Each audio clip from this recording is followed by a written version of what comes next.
আমাদের ভগীরথপুর স্কুলে বাচ্চারা ছিল এবং হঠাৎ করে তখন বাজ পড়ে এবং 20 জন বাচ্চা আহত হয়। তারপরে তাদেরকে হাসপাতালে নিয়ে যাওয়া হয় এবং তারা এখন খুব একটা খারাপ নেই, ভালো আছে। আশা করছি তারা ভালোভাবে সুস্থভাবে ফিরে আসবে।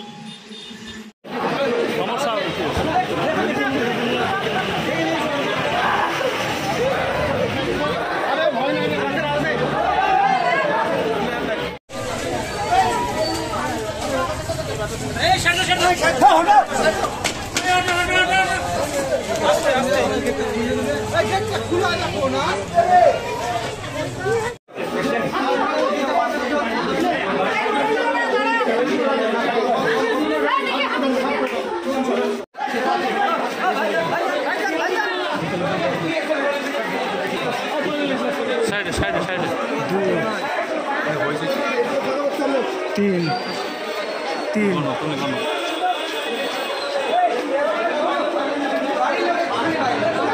चार पाँच